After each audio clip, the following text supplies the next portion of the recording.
afternoon, everyone, and welcome to meeting number 7 of the 2023 budget process. First item of business is the declarations of pecuniary interest.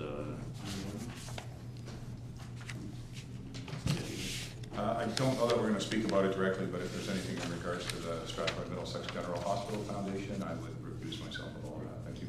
Thank you. Anything to do with part-time people working in the rec department.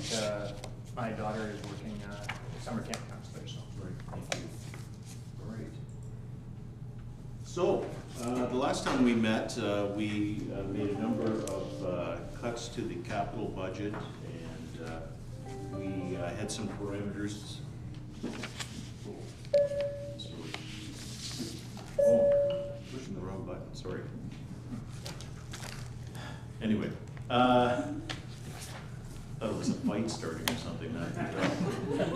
Anyway, last time we met, we made some cuts to the capital budget and sent the team back to work on those cuts, plus and then some parameters, as I mentioned, around borrowing and a rate of 6% or less, and borrowings I think of $5 million or less. And so that was about 2.5 weeks ago, and I know that our combination CAO, CFO has been working on a number of numbers for the past couple of weeks, and so I'm going to turn it over to him, and we'll move forward. Thank you, Chair. Seeing that we sort of jumped in at the capital, maybe we'll just sort of go over that. So what we did as management team, we met, went over with the capital budget with the discussions that we had last time when we had the capital. Looked at the parameters around the $8 million maximum spend, including $5 million in loans. So what we came up with is, probably the easiest way is I'll just walk us through the capital budget that was part of the package that went out for tonight.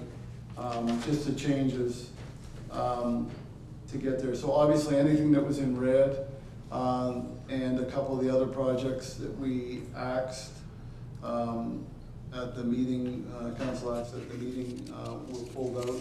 The only one that, so there was 2 projects that basically over between the last meeting and tonight kind of reared up again. One was the $700,000 that was for the lights in Mount Bridges, and I think the other set is it's a field in Strathroy. Field in Strathroy. So those were the 2 that was addressed as a safety concern. And so just as we met as a team, we thought that there's probably some prudence in making sure that we cover up those safety concerns. So we were able to keep those in and still meet the parameters that council laid out. The other item, which we'll get to as well, is the crosswalk in Mount Bridges on Glendon Drive near Bond, I believe it is.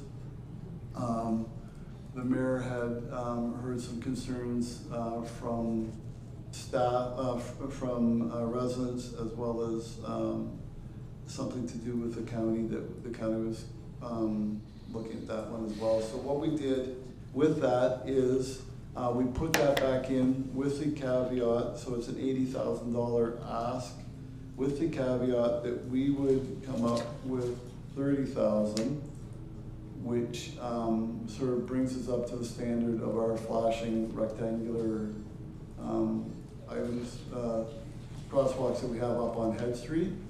The county prefers to have stoplights, actually, like actual stoplights, which is about another $50,000. So if we decide to move forward with that one, we would be looking to the county, and I'll be in touch with them on that $50,000 ask to sort of offset that. So going back to my original discussion, and that is just sort of working our way through the budget, the capital budget. The first item, first real change comes under the park house. And I'll describe the change here and then maybe get into a meeting that we had with the proponents for that project today, which actually changes this number again. So what we did here was we moved the money that we were asking for in taxation and split it between adding another $586,000 of OSIF money. So that's money that we get from the province for infrastructure, and it has to go towards roads projects or water, wastewater projects. It's very prescriptive in the way that you would use that. And then we basically added a $300,000 loan to that project to bring that in at the $7 million. So the discussion today, we met with the proponents of that project, Jen, Jake DeRuiter, and also Jake Strauss and myself and the mayor sat in on a meeting with them about this project, and one of the big things is dewatering stuff. And so what became of that meeting was all of a sudden they started throwing up on the screen this idea of dewatering and how to use a stormwater management pond. And so I asked, is that part of the $7 million that we've already got in our budget? Because one of the proponents' big concerns is that we get this project through so that we can get moving on with that. And that was not part of the budget, so it's new money. So I said, well, it makes it difficult for us to propose or pass a budget when the number keeps moving. So I said, I need a ceiling amount as to what the maximum amount for this add-on is going to be for this project. And they said it's about $500,000. So we need to add at some point or figure out how we're going to add $500,000 to this. So instead of it being a $7 million project, it's going to be $7.5 million now, which isn't obviously part of this right now. So we'll have to come back to that as we move through tonight. Well, like I said, we can discuss that at that time. The next item where there was a change was under the Queen Street project, which was already approved. What we did is remove some of the taxation from that and moved that into that OSIF funding. So that lightens the load on the taxation, but increases our OSIF grant funding. So those are both grant monies. The next project was the Agnes Road extension project. That one, we basically took the taxation that was part of that, the 2.1 million, and moved that into a loan as well. The next project is Drury Lane project. So again, both the Drury Lane and that Agnes Road ones were already pre-approved for the taxation. So here again, what we did is moved that $2,033,000 into a loan as well. Then nothing really changes until we get down to the McAvoy Road project. Here again, what we did is move some of our taxation out of the taxation portion, so reduce the taxation to just over $300,000, $320,000, and are using some OSIP money now that we have our allocations. We have increased funding this year through OSIP. So typically we've always been banking some of that OSIP, but this year with this current budget, we'll probably expend most of our grant that we get from them and not have too much in storage after.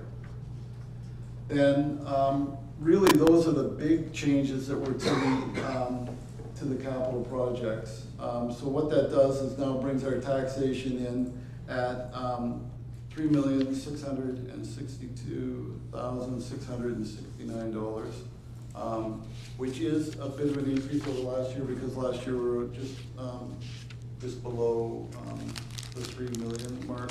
So there is a slight increase, so it's good from that standpoint that we're actually able to knock up some more projects and see a bit of an increase there. But the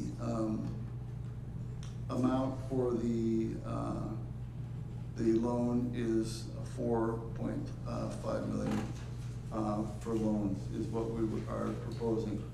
And that provides, so basically what that works out to is about a 26% increase in taxation for capital projects, levy. So that's a levy increase. And we'll get into the rate increases once we sort of finish off with the operating as well. I don't know if there's any questions on what we sort of discussed so far. Obviously, the sort of the really outstanding item there is trying to, we're going to have to try and figure out where we pull that extra 500,000 from for the Park Coast project. Councillor Wilson. Director Dagan, you had said that this is the 26% increase to the capital levy, but in your report you sent out, it said there was a 0% increase. Can you explain that difference? Yeah, so the problem was I was looking off an old sheet which had the original matching. So last year we showed 3.6 million as well, so it was exactly the same as this year's, but it was actually 2.9 because we ended up having to come in and reduce last year on the capital because of difference in our assessment. So that ended up going down in order to capture the rate increase that we needed. So when I was looking at the numbers, it was basically 3.6 from last year before we did that adjustment. So that's my mistake. Just on the money we're gonna borrow, do we know what kind of rate that's coming out at? I can look that up. I think last time I was checking with Infrastructure Ontario, going out probably, I would suspect that we'd probably do at least 10, if not 15 years on this money. They were around the 3.942 mark on that. Councillor Woodson. On the interest of this debt, have we calculated that in the operations budget with part of the debt, or are we, because I know I sent the document to you earlier with kind of the breakdown. Are we doing an overall budget where we're looking at operations separate from stuff to reserves and taxation and all those 4 different blocks I sent? Right. Through the chair to Councillor Wilsey. So as far as the any borrowing that's done this year, we won't see we won't be making any payments until 2024. So that 4.5 will actually show up in the 24 budget, because by the time those projects and we submit for that, it'll probably be fairly close to the year end. So we won't be making any payments until 2024. So anything that we borrow this year basically is reflected in our debt for 2024. So there's no impact on the 2023 budget for borrowing this year. But certainly it'll have an impact moving forward in the 10 years moving forward. Exactly. Mayor? Yeah, thanks, Chair. Mr. Dakin, the Park House Drive reconstruction, can some of that money be deferred? The $500,000 extra that we need for dewatering, does it need to be, I can't remember, does it need to be spent all this year, or can, since we're into June, can some of it be deferred until next year? Through the chair to the mayor. So my understanding is I think what we kind of, I don't think we're going to spend the full $7.5 million this year. So obviously we could do that, but I think how do you sort of pick how much we can defer and how we can? It's a multi-year project. It's just that we're going to be funding the bulk of it this year. Well, we'll be funding all of it this year and then just carrying that forward. So there's many ways we could do that. In a lot of ways, that's kind of how we've, we're halfway through the year already, so what's the chances of us spending the full 7.5 million this year, we're not going to, it's a multi-year project, so, but on the other hand, yeah, so we could use, for instance, we could use a $586,000 in NOSIP grant to cover up the $500,000 they need to get the dewatering going, for instance. Yeah. There's lots of levers we can play, but at the end of the day, I think we just gotta include it in there at some point.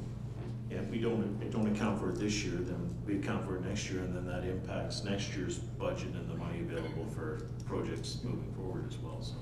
I think Director Huff has an addition to that. Thank you to the chair, to the mayor as well. We're looking to enter into a cost sharing agreement which would commit us to the funds. So even though we may not be actually spending all of it this year, we will need a commitment from council in order to enter that agreement that we are on the hook for those funds this year and the balance next year. Thank you. Thanks for that. And just, I guess, comment that doesn't need to be made, but I'll make it anyway. I mean, that project has to be done, because certainly development in that area of Mount Bridges is dependent on Park House being rebuilt, so. Any other questions? Okay. Okay, so what I'll do is just sort of go over the operation piece. Basically, we were able to reduce operation increase to 5.81%. That was done through a number of means. One being the use of some of the reserves to offset some of the tax increase, which leads me maybe to, I did poll the other municipalities in Middlesex County as to their rate increases.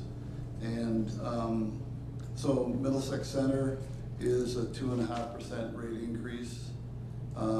They're using $420,000 in tax rate stabilization to sort of achieve that, very similar to what we're doing.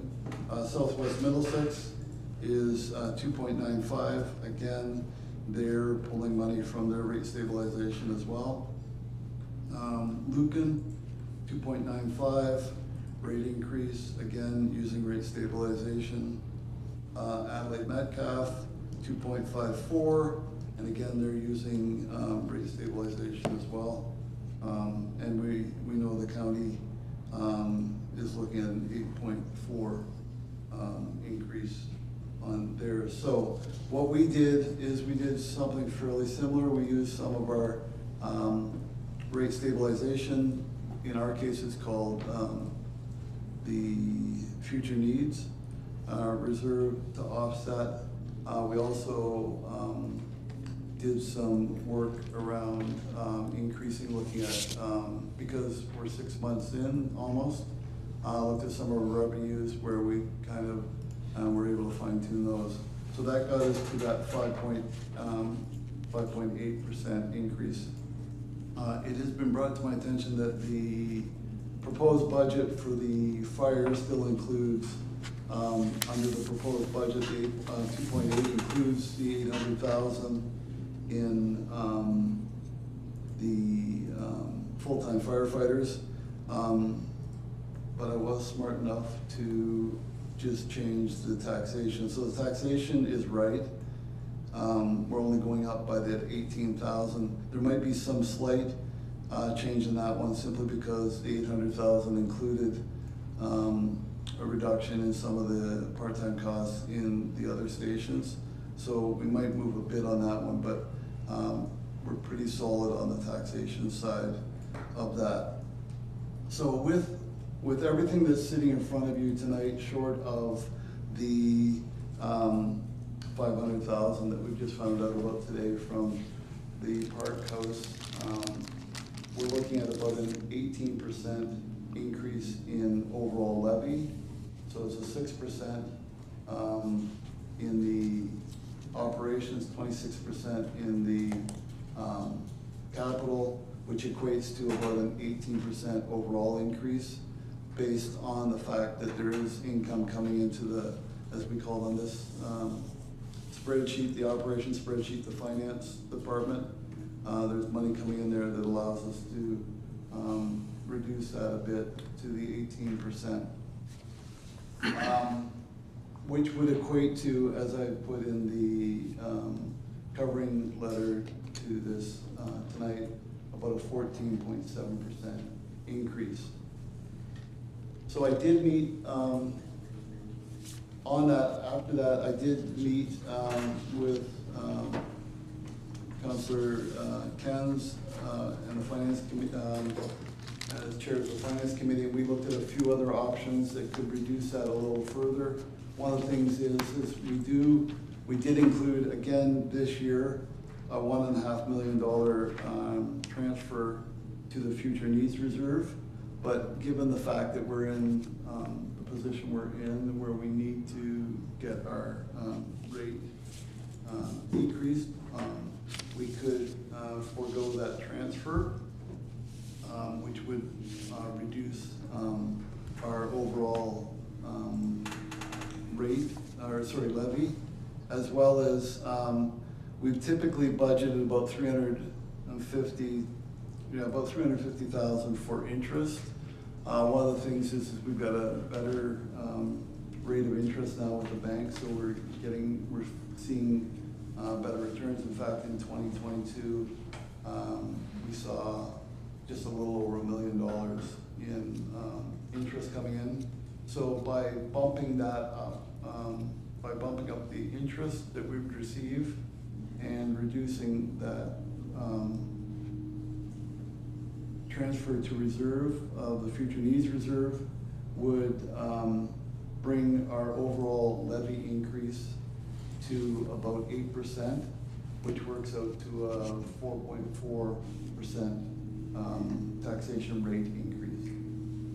So on a $250,000 house, that's about an $80 increase annually in their taxation, as opposed to the current budget that sits in front of you, about a $263 increase in their taxation. So I know that's a lot of information, but I'm happy to sort of have any discussion around those items. Councillor Pelley. So just so I can place in my mind where I think we need to be, how much money would we have to remove from this year's budget to get down to somewhere around 3%? About 3%? Yeah. It's in the millions, I know that, but. We'd probably have to remove about probably about, no, it's 1.5.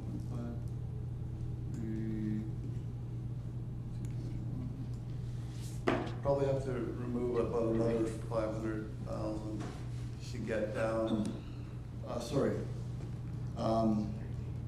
we'd have to remove, so going from the 18% down to the 8%, which I just discussed, we removed 2.2 million.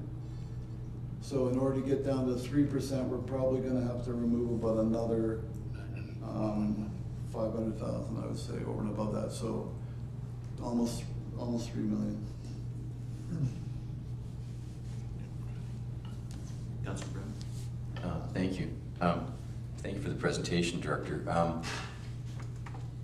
The future needs reserve that was used as a rate stabilization fund to bring the operating percentage down to 5.81%. Could you please, I don't know if you have the figures in front of you right now, but I mean, what was that future needs reserve at, and how many dollars did we remove from it? Because I'm always leery I mean, I know that's why it's there for rate stabilization, but I'm just wondering how sustainable it is, obviously, to use reserves to bring down operating, because, you know, in future years, we might not have the luxury of having money left in a future needs reserve. So I guess I'm just curious, what was the future needs reserve amount, and how much did we remove, and how much is left? So just, let me pull it up here.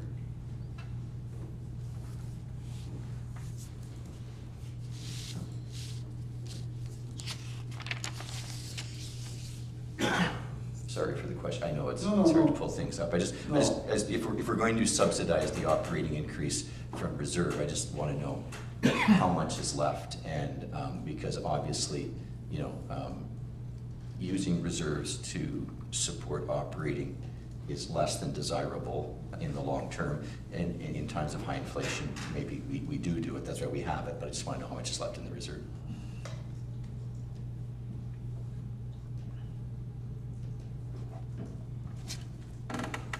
Also using reserves here to bring down operating. Just use authorizing reserves.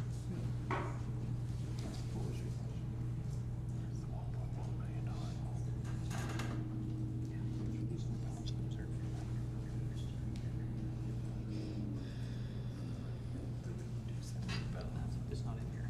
They're just loading it in turn.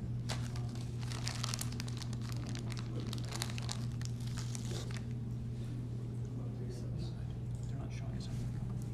This is just expenses. They're not showing us half the budget. Should ask that.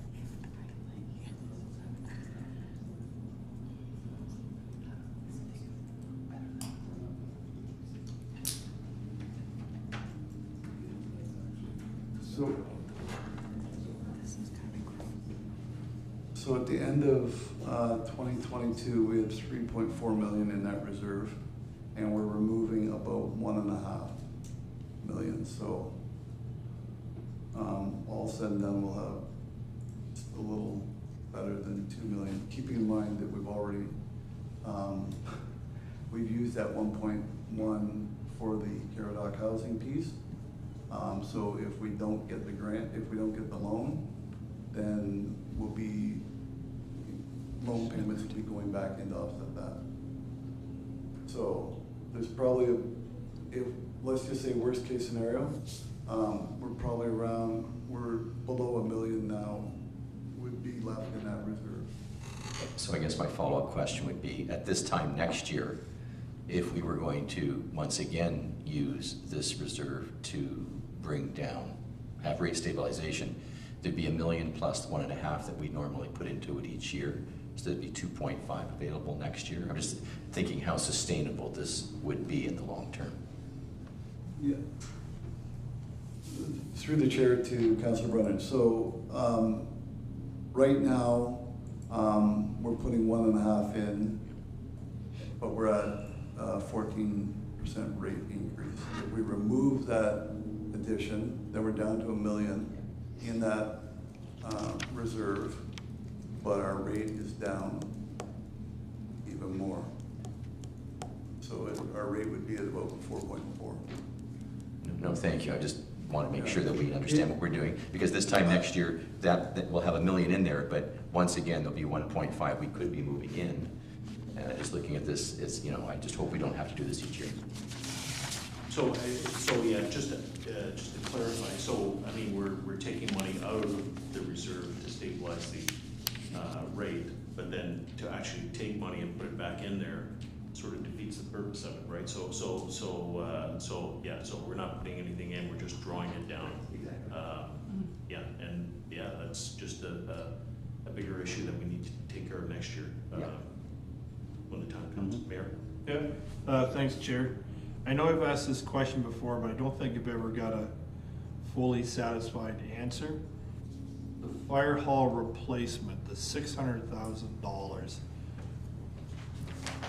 I've never really understood, that's not related to the proposed new fire hall in Strathroy, correct? Is it to do with studies and that with Station 2 and 3? Through the chair to the mayor, so the money for the fire hall let me actually get the actual name in minutes. So it's a fire hall replacement and renewal, the 600,000. So that's basically split up between all the design work that we've been doing on Station 1 and setting aside some money for when we go to relocate Station 2 if that is council's desire.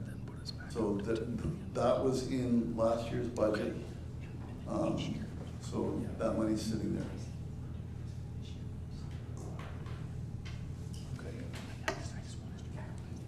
I'm gonna assume, sorry, just follow up that, the 350 is to the new fire hall, and the 250 is the study for the new. Just suggestion, I may suggest to park that 250 or find something else to do, because we haven't determined yet, you know, about bridges and bridges. It's somewhere to find some dollars that aren't critical, not saying it's not critical, but right there's $250,000. Just a suggestion.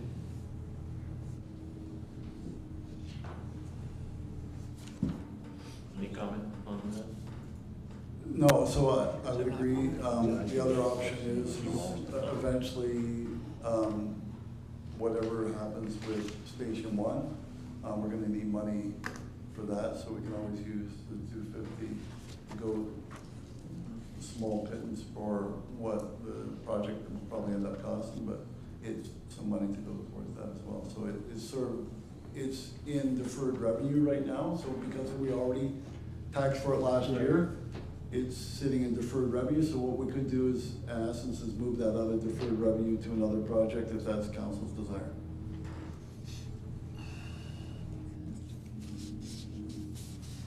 Sorry, I just want, Councilor thank you, through you to the CAO finance guy, Bill, Dig, that's hard. Through the chair to somebody. I'm just gonna go back to the loan again, just to be perfectly clear. So we have $1 million left in the reserve fund of that. If they pay us, then it goes back into there, which would put us up to 2.1.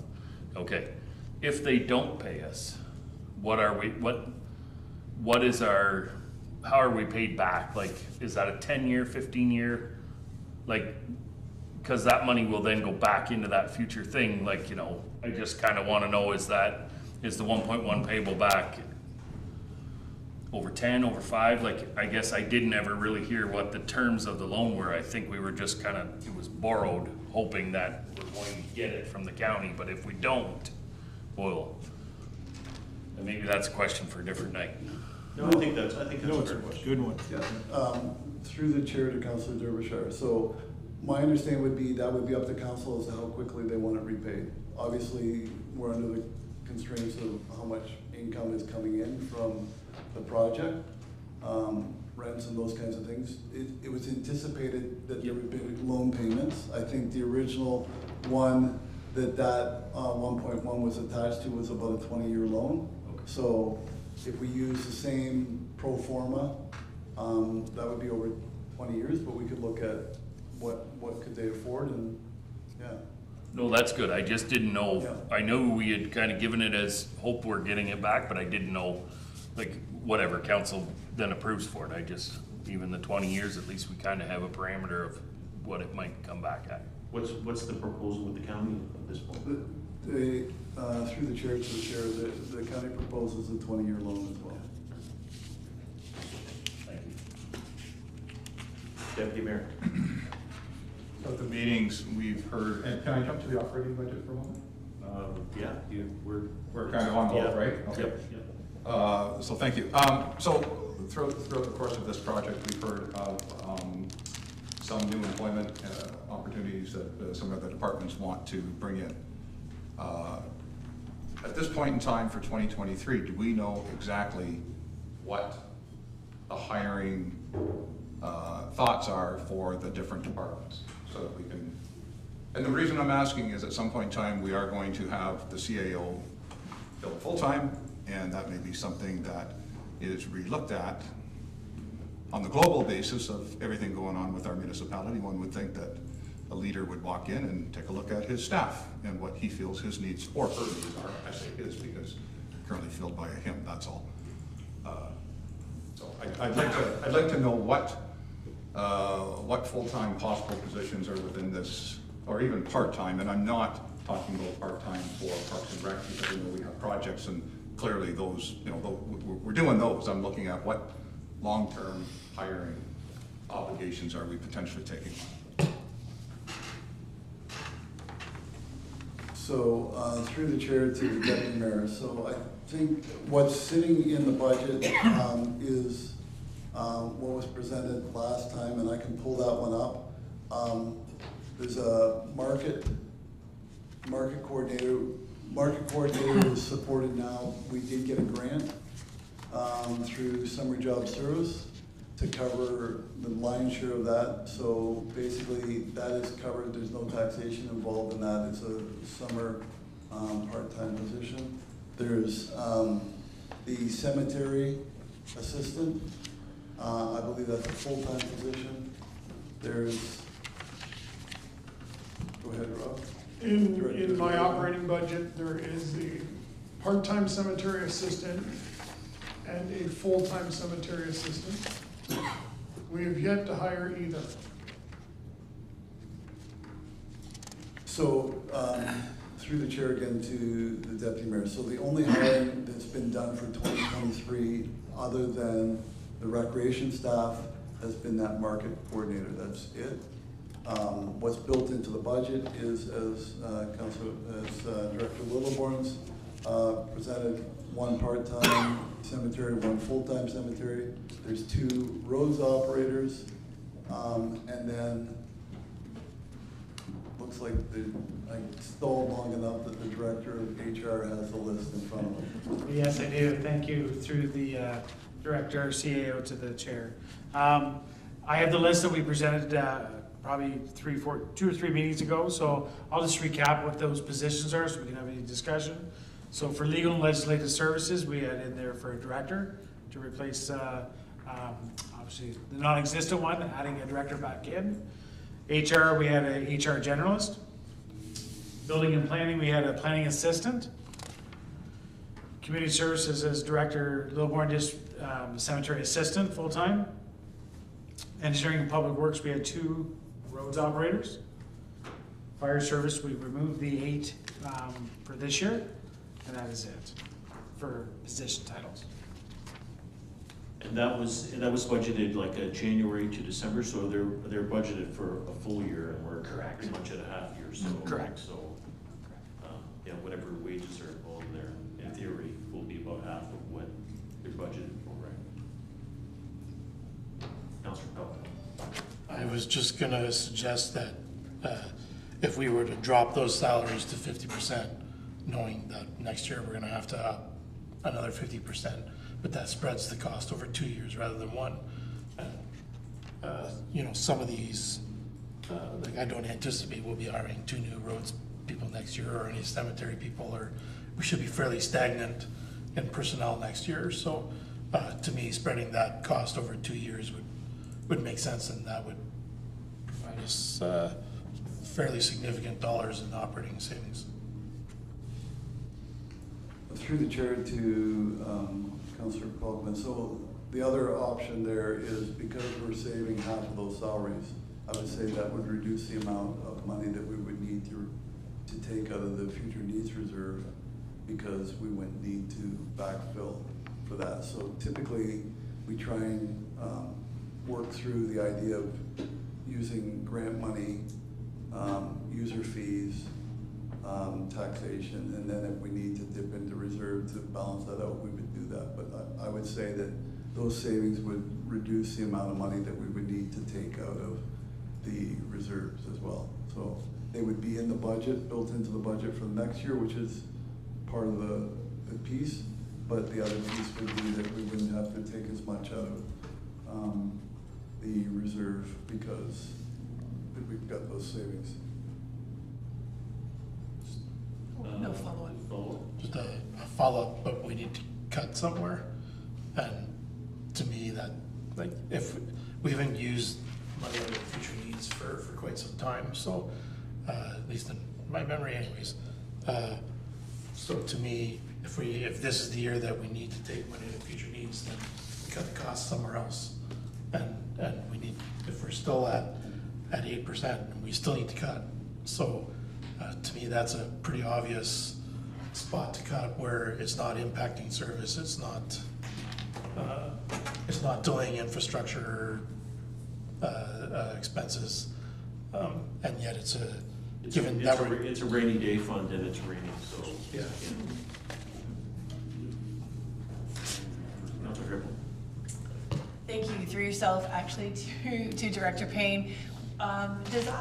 Did that include any full-time contract employees that would have to be relooked at coming up? Like, do we have any contract employees that are coming up for renewal that possibly would be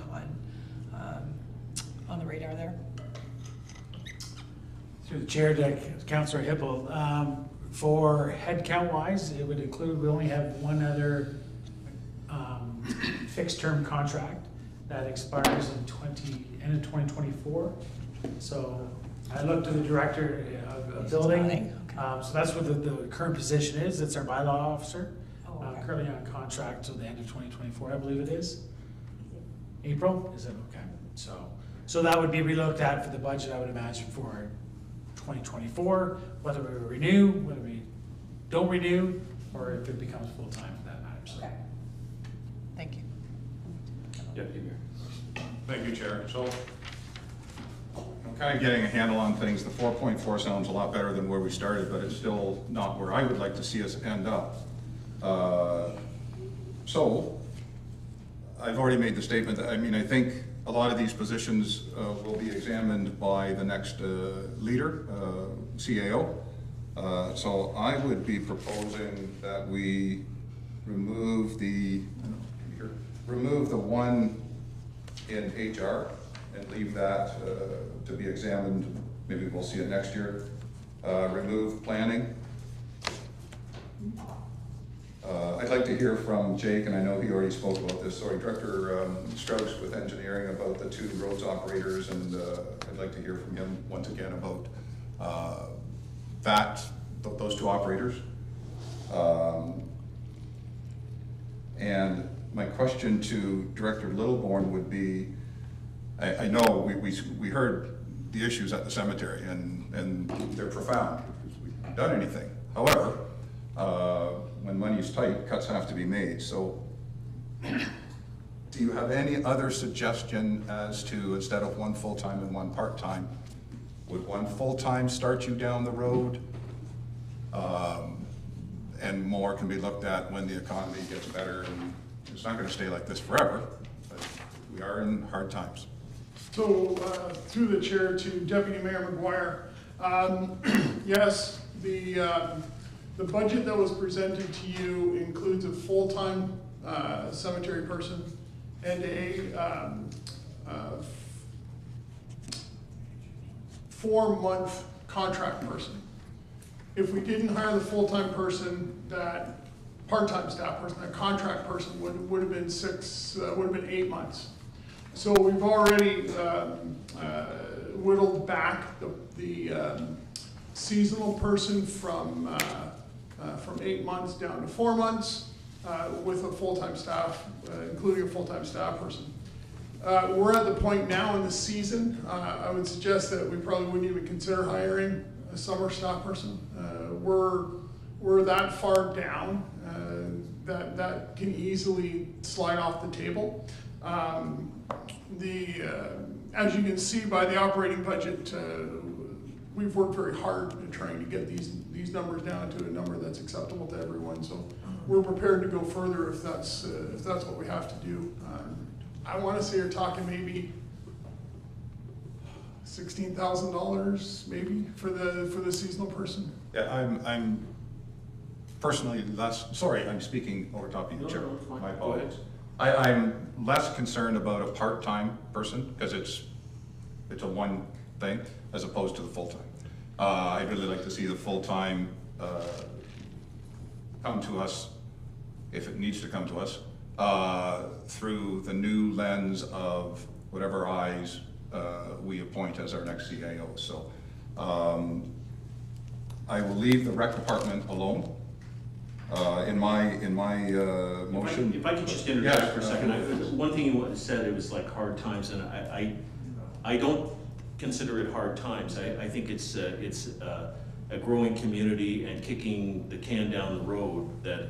My hard times was Canada and globally. Well, I don't know really if that has an impact on us at this point, because I think it's just, like I said, a growing community, more demands, and certainly there's been less slowing down in development this year, but I think it's just, we've got a bunch of projects that were kicked down the road, like we've got an arena in Mount Bridges, we've got a fire station, we've got more talk of other fire stations, we've got roads to rebuild and all those types of things. So you know, we're at the point, I think, where, I mean, we can keep going at this, but I think we have to pick a number. And what do we want? What do we want taxes to go up by? I was hoping we could complete this tonight, but we're not. We're not going to get there. And so my suggestion, and pardon me for, but I guess that's the chair's prerogative, is to you know, come up with a number, send the director back and the rest of the team, and come up with this number. And how we get there, you know, we'll leave it with them how they get there. But you know, I think that's what we need to do. Sorry, I cut you off. Yeah, no, which is fine. I was making a motion. I don't have it seconded, or you don't have it seconded at this point, but. Well, actually, we don't have a motion at this point either, but. Pardon me? We don't have a motion at this point either. Well, I was in the process of formulating one and asked a question of Director Littleborn, and so I had motioned to remove the one from HR and the one full-time from planning. So I'll make that motion. See if it seconds. Is there a seconder to that? I'd like to go deeper. I'm again hesitant on that. I would rather see us have a number, and then you guys go back and come up with that number. I just want to say, Yep. as we hire people, they are the gift that just keeps giving. Yep. So knowing when we add full-time employees, that they are here for durations, we heard you can't, it's not like we just decide next year, okay, we remove these two people, we don't want them. Yeah.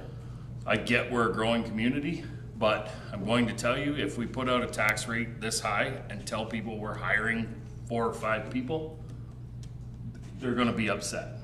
But that's just my honest to God truth, and Yeah. I'll tell you this, I'm a pretty straightforward guy. No, and I appreciate that, but I'll be straightforward too. They'll also be complaining if the work that needs to be done doesn't get done either. So I think we have to keep that in mind as well. But they're gonna complain about roads, whether it's an hour earlier or later. Like that's so, to me, we're just gonna, I don't know, we can save ourselves a bunch of money right there. But again, we have to keep, you know, again, I'm just gonna use if there's a theme for this year, it's kicking the can down the road. And we just have to keep that in mind as well. I mean, again, we can do whatever, you know, whatever council wants. Just remember, someday it's gonna come home to roost. Maybe that's another slogan for next year, it's come home to roost. But we have to keep that in mind as well, so. Do we have a dollar figure on what those staff were budgeted for this year? Because I'd like to know what 50% of that is. As far as the roads department, I believe we would end up spending a chunk of that in overtime to finish the work. Well, we got an answer coming first. Okay, perfect. Thank you, Chair. Through the Chair to Councillor Belkman. So back a couple of meetings ago, I did present the cost for manpower. So we annualized the rates. So at the time I gave you for all the positions that we listed, this includes fire, but we can back that off. So that was $1.6 million for salaries and benefits for those positions that we listed. So fire, we'll take that off. So that's $800,000 for fire. So that brings it down to approximate about 800,000. So if you take half the year, so that would drop it to about 400,000. So what we originally said was 1.6, that included fire, the 8 firefighters, Chief Smith pulled that back. That there was 800,000. So that leaves us with 800,000 of salaries and benefits for the new hires. So approximately halfway through the year, coming up next month or next week, we're halfway through the year. So approximately $400,000 for this year. For this year. Mayor. Deputy Mayor, you made a motion. Can you read back your motion to me, please? Yes, so I am motioning that we remove the request, or deny the request, I like the idea of removing from the one HR general and the one out of planning department, I think they refer to it as a planning assistant. They can be readdressed if need be when, you know, we have the new CAO in, is my thoughts. It's both a money saving and a strategic planning. We're in the process of rebuilding our senior leadership. Yep, just follow up. And through you to Director Payne, what is the cost of those two positions specifically? Through the chair to Mayor, just looking at the figures, the numbers are going to give you maximum rates. We budget for the maximum rate. So combined for planning assistant and HR, we're looking at, I'll do my quick math, about $210,000 wages and benefits. Keep in mind the benefits are about 38 to 42%. My rough figuring, that'd be about 1% on the tax. Well, what? 1%, 1%. Tax rate. And I'll apologize. I'm looking at ways to save money too, and I would rather, I'm looking at all the money we're gonna spend on signage, gateway and wayfinding signage. And that's a big chunk of dollars there. I don't understand the full purpose of it. I think I understand most of it, but if we were going to save, I would suggest moving that dollars out and keeping there's a lot more bang there for your buck than reducing the staffing. And I do understand the future need of it, but that's a little bit of money. There's a lot of money on the signage projects. Director House, sorry. Thank you, through the chair.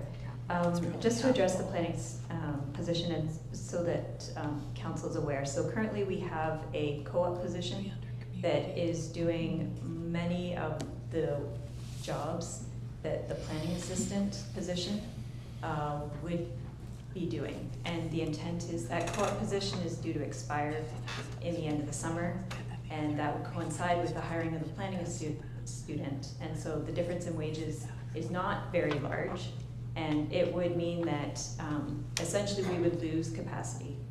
We're not gaining capacity, we'd actually lose capacity because we would not be necessarily replacing the student. Replacing the student and continuing on that work would have been with the planning position that's being proposed. Councilor Wilson. Just a question on the planning assistant. Isn't the planning department a non-tax revenue department? So doesn't the planning assistant come out of the fees, or does that actually come out of tax revenue? No, through the chair to Councilor Wilsey. So the planning, only the building department, the building division is non-taxable.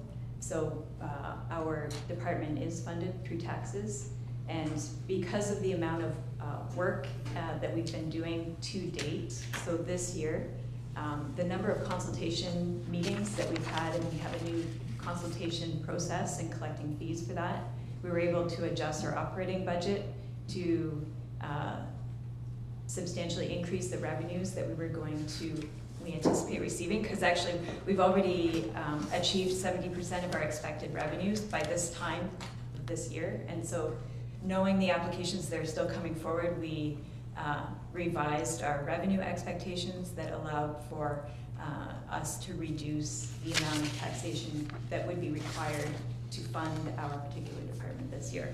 If we don't have that capacity to keep up with the consultation meetings, we won't be able to hold them, or it will be, 4 weeks or 6 weeks before we can schedule these meetings because of the amount of time and work that it requires to do the background to get ready for the meetings as well as the meeting notes afterwards, and maintaining the timeframes in order not to have to refund the applications as per Bill 109 that's now required. And we just, before we get to Councillor Brennan, I mean, last night we heard about changes to a lot of things, and I don't expect those are gonna lighten the load of your department. That's correct, Chair. Just to emphasize, I can't overemphasize how many severance applications we're gonna get if the provincial changes come into effect. We're gonna get slammed, and it, like, I can't even imagine how many applications we're gonna get. Councillor Brennan. Thank you, Chair. I like trails. I think trails are fantastic. And I think Director Lilburn knows I love trails. But I noticed we still have in the trails allocation underpass on Victoria for $100,000, and I know that's past revenue, deferred revenue, but there's $100,000 sitting there, and I don't think we're putting an underpass on Victoria. I think the last time we were talking about that, it seemed that there was a much more inflated price tag on that item, about $1 million. So I guess through the chair to Director Lilburn, I guess I'd ask, the trails allocation in terms of the number of trails that we're going to build this year, in terms of trail extensions this year, in terms of, you know, putting new sections and stuff like that, how much money would you be planning on spending on expanding the trail system or maintaining the trail system this year? Through the chair to Councillor Brennan, because we don't have a trail budget, we hope for donations. We have, I want to say, I believe it's $10,000 currently as a donation to help maintain and build new trail sections. The Trails Master Plan that we had just completed is tens of millions of dollars. So again, it's that old adage of everyone's been saying, kicking the can down the road. Staff's goal was to start building up a reserve fund, and I can appreciate that maybe we need to reconsider that for 2023 and look at it as part of our multi-year budget moving into 2024. So that $100,000, Councillor Brennan, if you're suggesting that maybe that's an opportunity to reduce some of the taxation and move it into this year's budget out of the 2022 deferred revenue, the department could be accepting of that. And just to follow up, we've never met, we never discussed this before, actually. No, we didn't. But by just looking at needs versus wants, I'd be making a recommendation or a motion that based on the feedback I just received from the director, that we could do exactly as he said, the trails allocation under Pass Victoria, $100,000 would just be deferred to a future year. And for this year, that $100,000 could be used to reduce the tax burden. That'd be my motion. Are you adding that to Mike's? Well, Mike, there's a motion on the table? Yeah. Oh, I'm sorry, don't forget that. There was no seconder. There was no seconder, so. I was gonna second it. Oh, okay, well, I don't know what the protocol is at this point, but I can certainly let that run its course, and then I'll come back with my motion. And then I'll bring one too. Okay, so where am I at? Yes. Okay, can I just jump in though? I was just thinking, if we save $100,000 here, it might change the idea of whether or not we're gonna hire somebody somewhere else. So in terms of order, it just might make more sense. My motion, I mean, it saves money immediately, but I get it that it's small. We're halfway through the year, we're coming there. The bigger part is we're in a hiring process for a CAO who is gonna guide us into the future, and we're making long-term plans on hiring prior to that person coming in, which seems defeat of the process we're involved with. So I'm saying we save the money. That process well underway, it'll be completed soon, and there will be there's many opportunities to do different things with those positions in the future. We'll hear from a CAO at some time. So my motion, I would like it to stand, and if you call for a second and it doesn't get it, I appreciate it. Thank you. So your was to, again, to refresh our That the HR generalist and the planning assistant not be approved. a seconder. That's seconded by Councillor Derbyshire. Any other comments? All in favor, or comments, or? I was just gonna say that I'm opposed to the planning position, that being removed. I could live with the HR one, but not the planning. This motion be split. Maybe perhaps well, we Okay, can, we'll vote on this motion, all right? So, yeah, as is, so all in favor? 1, 2, 3, opposed? That's defeated, all right. Do you want to make an amend, or a new motion, or we'll take care of Councillor Brennan's? Yes, 'cause I got think 100. that'll be an easy This one. is 100,000 to the good, as per my just brief conversation with Director Lilburn. I didn't want to demote him. The idea here would be that we just defer the trails allocation to a future year, and that for this year we remove it from the budget, and the $100,000 to be used to reduce the tax burden. That'd be my motion. Second by Councillor Pammer. Any discussion? All in favor? That's carried unanimously.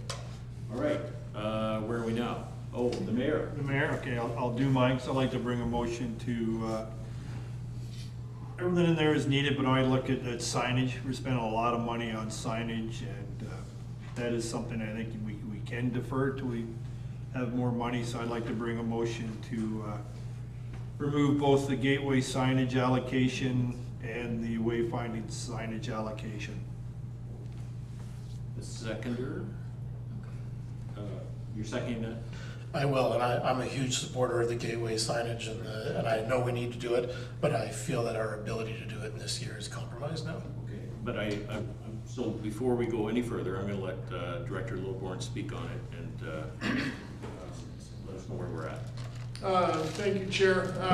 Not to try to persuade people to vote a different way or whatever, I just thought I should provide some history with regards to how we've gotten to where we are with the wayfinding strategy and sign allocation, gateway signage funding. In 2018, the municipality entered into an exercise with through OMAFRA with a neighboring municipality in Ingersoll through a program called FICE, which is First Impressions Community Exchange. They send a group of representatives to our community unannounced. There's a set of scale that they score on. We, the municipality of Strathroy-Caradoc, sends representatives to their community, and we rank their community. What came across loud and clear was the lack of signage and the lack of consistent signage throughout the municipality, not just in Strathroy and Mount Bridges, but across the community, including Melbourne, Campbellville, Delaware, Strathroy, Mount Bridges, and the list can go on. So this program is a multi-million-dollar program and was started last year. You'll start seeing signage, new signage go up at different parks as well as destination locations within the municipality with the new wayfinding branding and a strategy along with it. I did not realize the complexity with regards to wayfinding until I started entering into this project. And we started funding in 2022, and we're just getting signs installed probably in the next 4 to 6 weeks here. So whatever we do, again, we go back into that multi-year budgeting process where we can have a better handle of moving things forward. But I thought it may be appropriate just to let you know how we've gotten to where we are and why we have that kind of funding requests coming through the capital budget. Yeah, and like I said, I'm a huge supporter of this program. I know the difficulty I have at seasons all the time, trying to explain to people where restaurants are and the weird triangles of our roads that come into town. However, given the time of year, I don't believe that we'd be able to get that piece done. And if we need to remove funding pieces for this year, to me, I would agree that that's one that we can remove. Thank you. I would agree with Councillor Pelkman, and that the funny, I am going to tell you though, I was part of FICE, and I think it's an integral part of our community, and we are lacking in the signage.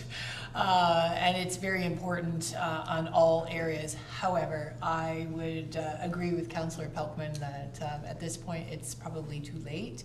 And if that's the way we're gonna go, I would support that as well. Councilor Brown? Two questions then. Is this a $500,000 saving that we're looking at? When I go down here, I see 200 and 300 for way, for these, the gateway signage and the wayfinding. It says a 200 and a 300. Would this be a $500,000 removal from the budget? I just want to know what we're voting on. Through the chair, it'd be 550,000, because there's a small portion in parks as well. And I guess my follow-up question is, how much have we already spent on this program in past years? I believe 2022 was 250. So we have $250,000 invested in this project already? Correct. Thank you. So, so is there there's a motion on the floor, and that's to remove all of it. Is that right, Mayor? It's your motion. Yes. So that would be the whole 550,000 for this year, is that right? 500, yes. 500? 550, including, yes, 550. 550, all right. And that's doable. I mean, there's no commitments that well, I guess there shouldn't be commitments, but you never know, so. Through the chair, there are no commitments beyond the funding that we were provided from 2022. Okay, thank you. Thank you. then we can still save it. Councilor Brown? Yeah, I'm just gonna add, it's not that I'm withdrawing my support for this program and I'm gonna fight for those dollars next year. I'm just saying that if we're installing signs that were funded for in 2022, then why are we funding more signs for 2023, which aren't gonna be even installed until 2024? Then we might as well include them in the 2024 budget. That That's might be my- one of our workshop meetings next year, is painting signs. So. All right. Were there other comments? Questions? So the motion is to remove the wayfinding allocation from the 2023 budget, 550,000. It was moved by the mayor, seconded by Councillor Pelkman. Any other questions, concerns? All in favor? Opposed? That's interesting. That is carried. Yeah, I wanna know where I'm going. All of your cans. If you're driving your tractor through, I think I never said that. Fastest route. Thank you, Chair. To the Chair, if I could, I'd be remiss if I didn't speak for my own department. I know we've talked about eliminating the HR position. If I could put out for council's consideration, I currently house a student that is tremendously helping our department move on with recruiting and different initiatives that we have on the go. That position is due up end of August 31st. If I could have council's consideration that I could extend that to the end of the year, that'd be grateful.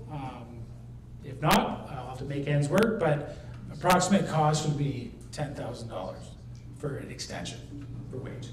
So just putting it out there, if I don't get the position for HR, could it be a compromise to offset that? Just for your consideration, thank you, Yeah, Chair. okay, so at this point, any motion to eliminate staff was defeated, so at this point, there is no motion at this point. Who is first? Councilor Brennan. Who's on first? Anyway, so to my mind, then we just say in this year $650,000 spending on capital, and I guess I would like to know then what is the will of council in terms of how that $650,000 is used. Do we use it to bring down that 4.4%? Is that what it's primarily being used for, or are we using it to borrow less? I just like to have clarification as to what the will of council is. What do we do with the $650,000 that we just pulled into capital? And I think that'd be a good thing to determine at this meeting. That's a very good question. At this meeting, I'd like to have an answer to Yep, that question. yep, absolutely. So perhaps if we could get a recap from where we're at this point.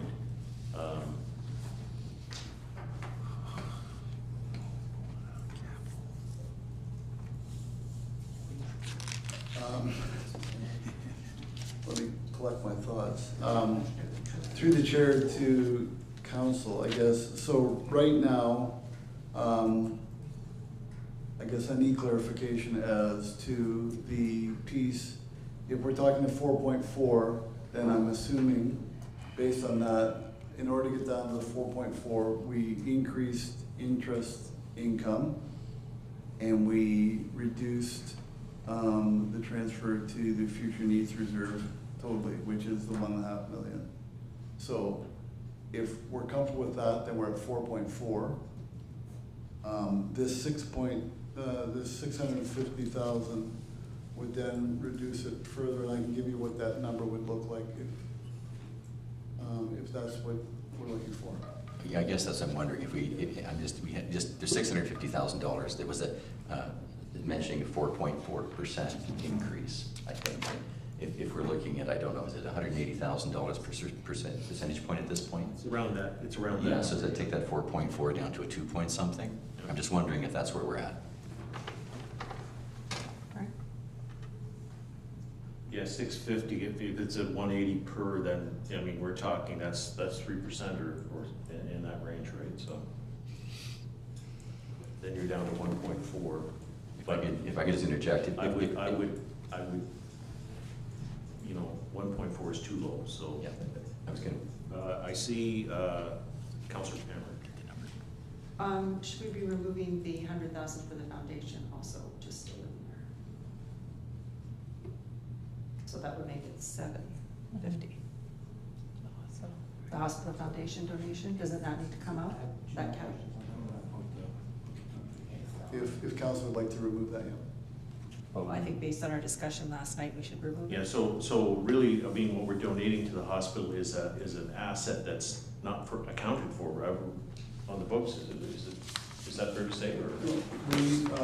No, we are, it's on our books in the form of land. Yeah. So, so we would reduce our land holdings. So there is obviously monetary value for that. There is, but that's an asset to borrow against, not cash flow out. Yeah. Which is what it's showing here is an. Yeah, so that's right, so that's right, so there's no cash leaving. Right. So we should. But it is a reduction in assets. An asset. And it depends on what it's on the books for. It might be on the books for 50 grand. Yeah, we'll have to. No, it could be. I mean, it's so long ago, it could be. Yeah, I don't mean to laugh, it's Yeah. just. No. So So we I should- guess, is council's in agreement on the 100,000? To remove. Well, okay, then I guess I bring a motion to remove the $100,000 cash donation currently on the operating budget to the hospital foundation. Seconder? Director, or Councillor Wilson? Director and Councillor run it through my hand. Any other questions on that? All in favor? That's carried. So now we're at 7. I think, did you, sorry, No problem. no, was there something, you had something you wanted to say, I think, right, or? I was, first of all, I excused myself Yep. for my pecuniary interest.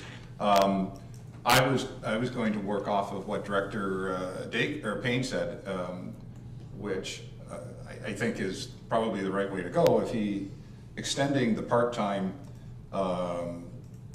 staff that he currently has until the end of the year to the tune of, he says, roughly $10,000, and removing the request for the full-time position, which would be somewhere in the, at both his position and planning position were rated the same, we're into $105,000, so we're talking about a $90,000 to $95,000 difference in the budget. I think that's the right way to go. Let the next CAO address total needs. So I would move that we remove the HR generalist position from this year's request, but approve the extension of the current part-time position until December 31st of this year. Is there a seconder for that motion? Councillor Feldman. Any discussion? favor? That's carried. Oh, that's a hand, that's a. Yeah, it's not a hand up. I guess I agree with you that 1.4 is too low. I guess we're getting idea to the number. 4.4 is too high, 1.4 is too low. Are we looking at do we want like a 3% and we use the money that we just saved to get us to 3% and there's some more money left over that might reduce the amount of money that we have to, move from reserve or something like that? I'm just looking for a number. Like, are we looking for a 3% increase here? And I agree. I mean, we're living in a dream world if we're going to try to get it down to zero, and then next year have to go to some ungodly number, right? So what's that number? I saw Councillor Pelton's hand first. Yeah, so given the fact that, we know we have an increase from the county already, I would be comfortable at 3%. And then if we eliminate more money after that, then we can let's start reducing the amount we take from future needs or from debt. I would suggest debt because we pay interest on debt, so.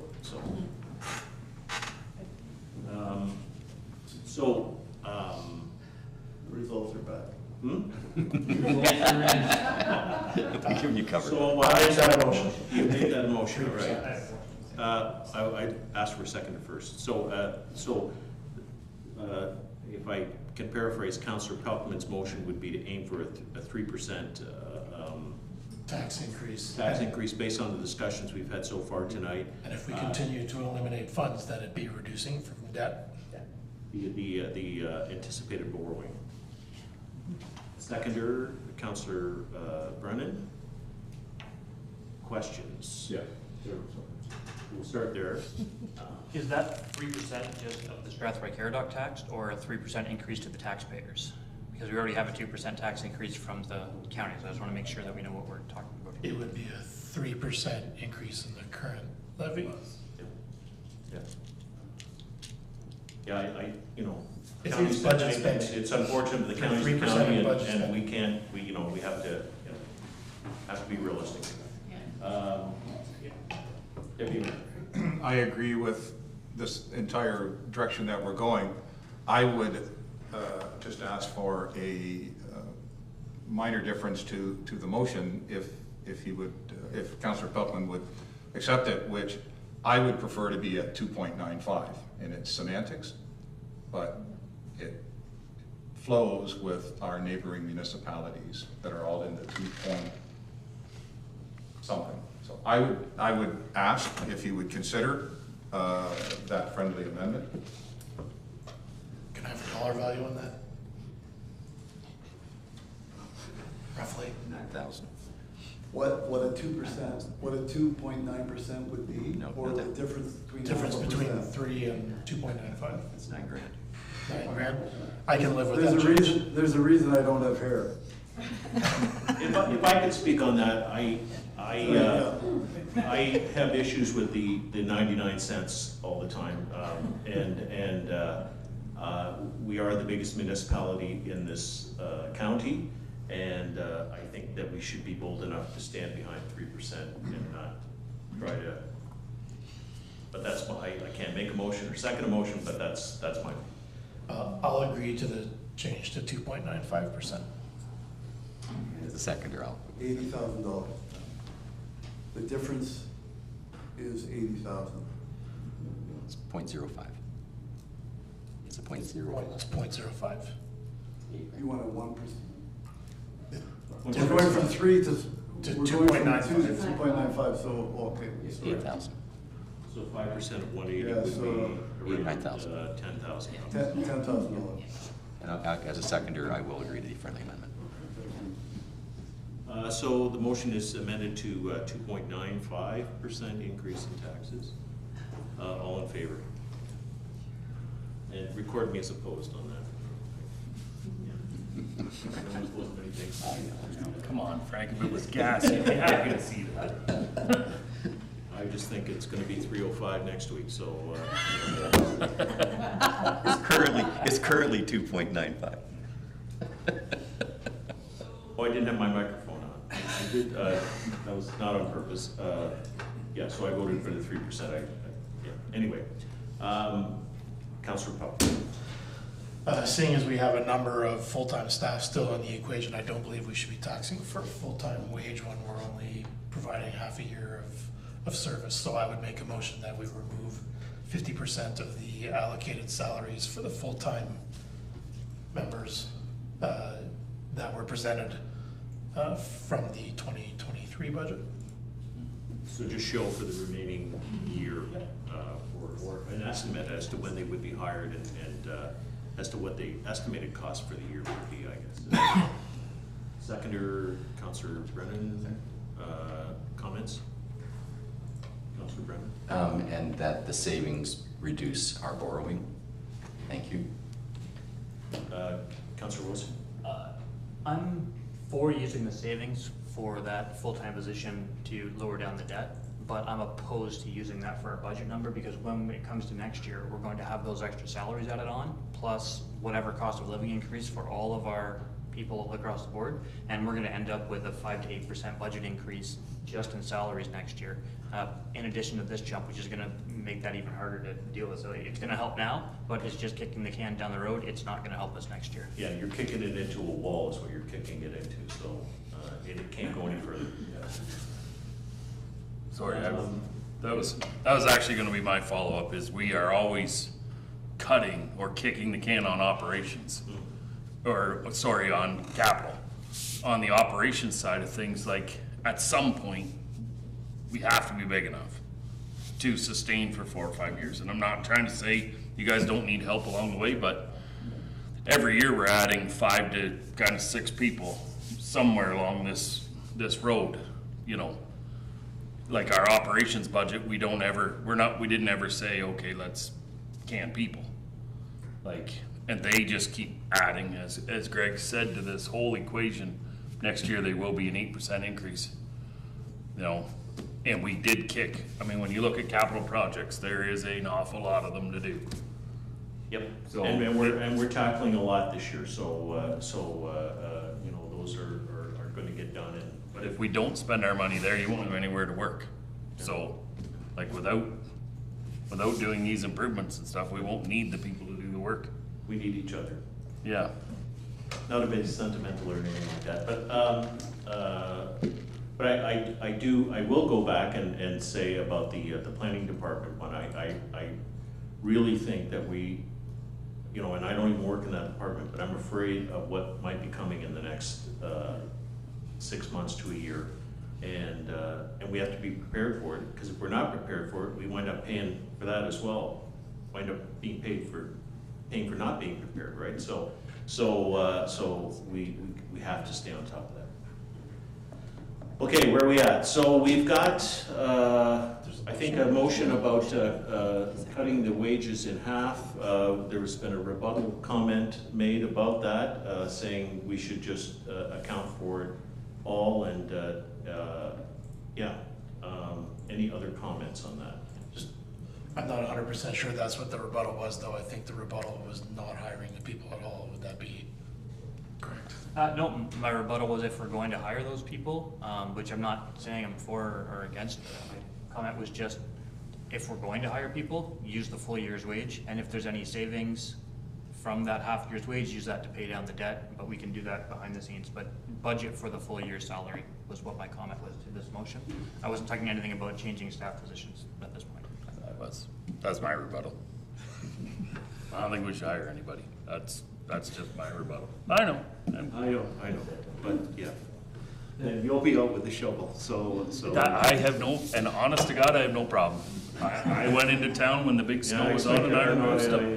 No, but I believe that. No, I do. I do believe that. The mayor. Yeah, thank you. I agree with Councillor Wilsey.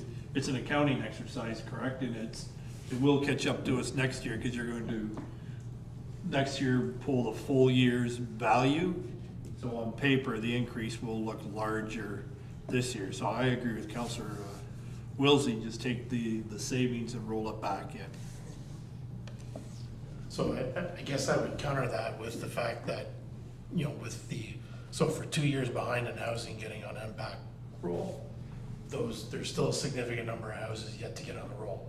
And I don't think that the net result will be an increase in costs, because we're not gonna be adding 2 roads people next year, we won't be adding any cemetery people next year. If we're looking at new staff, it's gonna be in the fire department. So, you know, the roads department those people have been coming for a long time because we keep adding streets and not adding to the complement of the roads department. And cemetery staff, we heard that, you know, we're falling behind on our maintenance on the tombstones. And, you know, I never ever want to receive a complaint about the condition of the cemetery when people go visit. I never want to receive that complaint. I just think we're talking about an accounting exercise, correct? Is how you allocate the money this year, and when it shows up next year, it may look like 100% increase in wages, when it's really not, year over year. Councilor Brennan. That's true, assuming we do both, if we hire for both decisions. Council could still decide to only hire for one position. So just throw that in there. Okay, so there's a motion on the floor to count half of the 50%. 50% of the allocation of salaries for new positions to reflect the remaining year. And then Councillor Brennan, I believe your addition there was that the savings go to reduce borrowing? Or Councillor Wilsey? Okay. That was part of the previous motion anyways. Yes, the previous, and I believe that's the one that's still on the floor. Yep. No, we already voted on the 2.95% with any future savings going towards debt reduction. Oh, Right. sorry, yes, I was referring specifically about the staff positions. I believe that was a Yes. comment made. Yeah, that was. But the comment about the savings is moot because we already decided that any savings would be used to reducing our future borrowing capacity. Well, actually, present borrowing. Yeah. Present borrowing needs, right, so. I can't remember how you worded it, but you worded it correctly, our potential debt So, increment. any other comments on that? Everybody understand the motion? All right, all in favor? Opposed? 1, 2, 3. That's a no. If you don't vote, you're a no, so that is defeated. Okay, anything else? I'm going to, speak loudly. I'm gonna turn it to Director Dakin to kind of where we're at. And so if I can say where we're at, we're gonna be at a 2.95% increase in taxes. We've got a bunch of cuts that have been proposed and approved. And so we're gonna get to the 2.95%, and then it's a question of how much borrowing is associated with that. Am I right there? I believe so. Chair, through the chair, yes. So 2.95 will be the tax rate increase. Any savings beyond that is going towards reducing the amount that we have to borrow. Councilor Wilson. Just a question on clarification, and this goes back to the detailed operating budget that we reviewed earlier. When I was looking at the water budget, and I'm not sure if this has a tax rate impact or not, there's still $141,000 in the detailed operating budget to be paid to Integris. Were we still using Integris for anything, or was that just a carryover that should have been removed? So I believe that's for, it's not to do with the water billing. I'm not clear as to what the 145 is, but it is, we have other expenses that we pay to them because of other contracts. So we have a contract for streetlights, which would come out of the streetlight budget.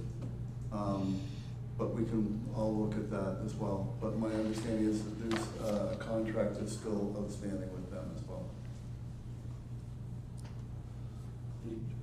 Councilor Cameron. Just a general question for the Director of Finances.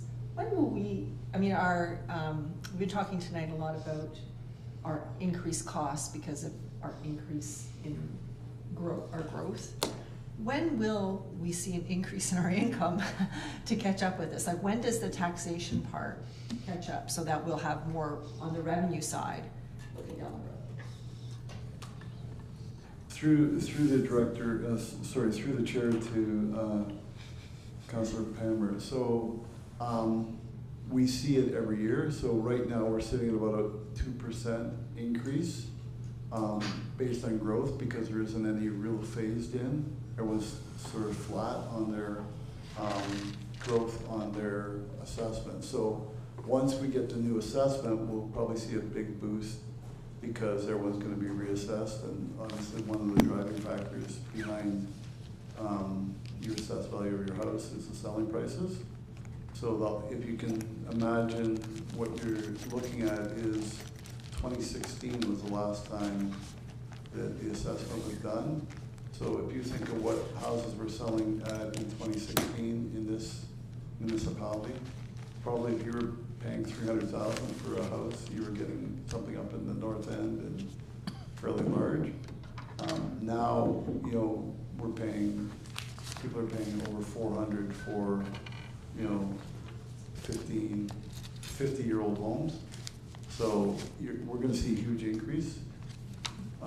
So keep in mind, with that increase then, now we have a greater assessed value, but then the ability to pay is also then diminished, right? So as this is going up, this has to go down, unfortunately the balance goes up. So we will see, my understanding is that they're supposed to be doing the reassessment at the end of this year for 2024. I will confirm that though. So we will see that. We do see new growth coming on.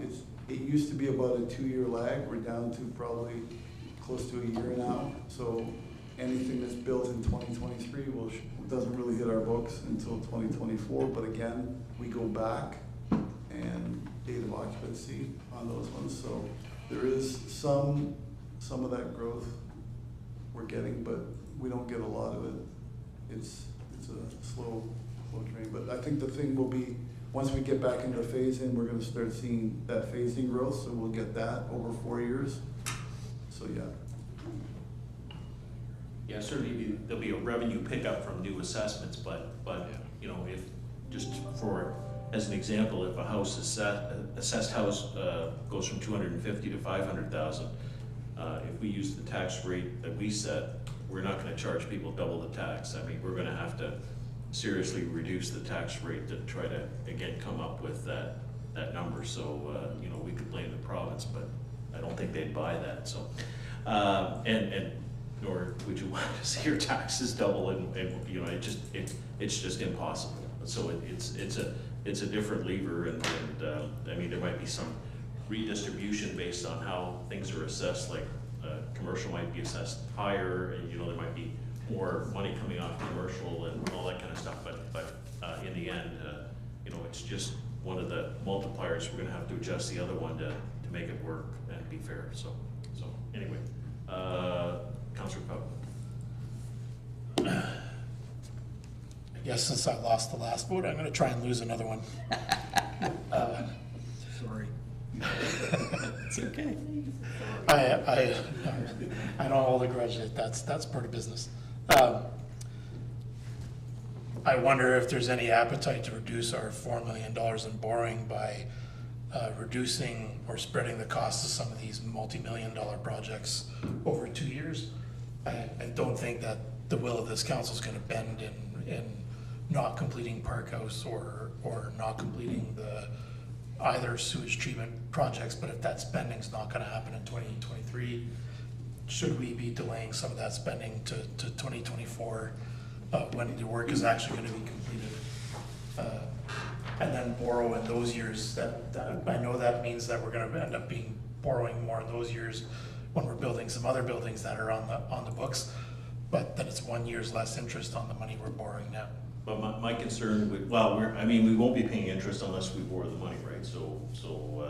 But my concern is that we've got Front Street is on the docket to be redone. Head Street's on the to be redone. So it just keeps coming, right?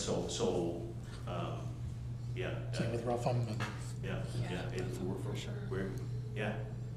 So through the chair to Councillor Pelkman, so our major boring is the two projects that will probably be completed this year. One of them is the Agnes Drive, and the other one is the Drury Lane. So we really can't defer those ones.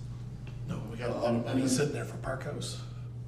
Park House, yeah, so it's 300,000 on Park House is what our borrowing would be on the Park House project. So, and that one, yeah. So I think as far as multi-year projects that we borrow, so maybe the better bet would be maybe to move some of the loan from the two that are going to be completed this year and move that into taxation and move the loans up to Park House where we might not incur the loan for another year or two. I was forgetting it was only 300,000 in taxes for Park House. I was thinking we were borrowing the whole shot, so. No, so, $50 so that's not a bad strategy, actually. When you think about it, we could probably move some of that money that we would have borrowed for the two projects that are gonna complete this year, move that into taxation and increase our loan on Park House, which would defer the borrowing probably at least until year two, if not maybe three. So I can take a look at that. Reduce more. Okay.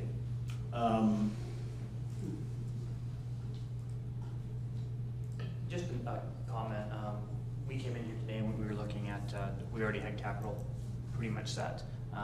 And then we started talking about operations, and then we all know operations go up, they're mostly wages. One of the things that I was hopeful for, or not that I have anything against staff, but I really think that we need to see our operations budget come under control. I believe that's growing, and that's going to continue to grow no matter what we do. I would really like to see some of the savings come out of that, not just capital that we're just kicking down the road. If we can take something out of operations, that will leave more for capital on every future year. That, I don't know if I can make a motion on that, that's just a comment. I don't know if council is opposed to that, but I would like to see probably quite a bit more. I would like us to finish up this budget. If we want to talk about cutting operating further in the future, then I think that's what that multi-year budget is. You know, we gotta get this done. I concur with the chair, and I think the challenge would be for the future CAO, when hired, to have that as one of their chief responsibilities to review. Absolutely, that argument was made by the deputy mayor, and you know, I think we have to provide that new leader with the opportunity to lead and to come up with you know, to start working with us on that strategic plan that we've talked about and a multi-year budget moving forward. So it's going to be a busy fall, I think, working on those things for us.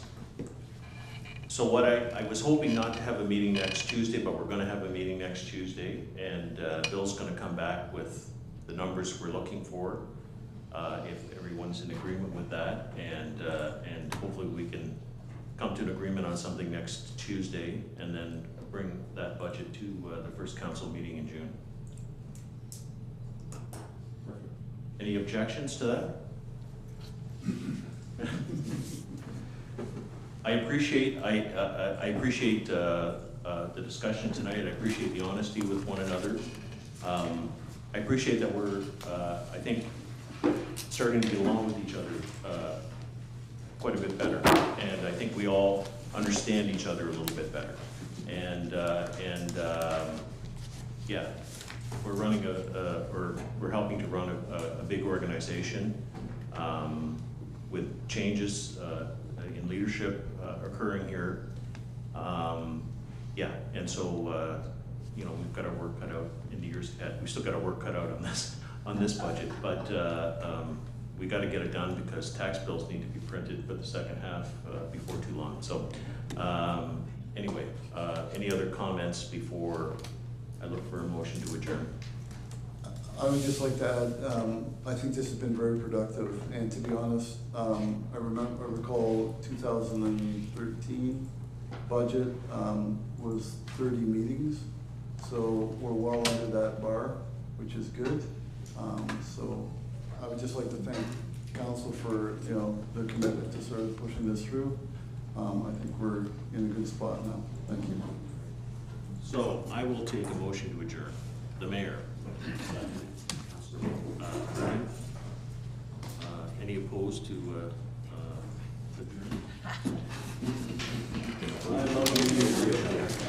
I might as well.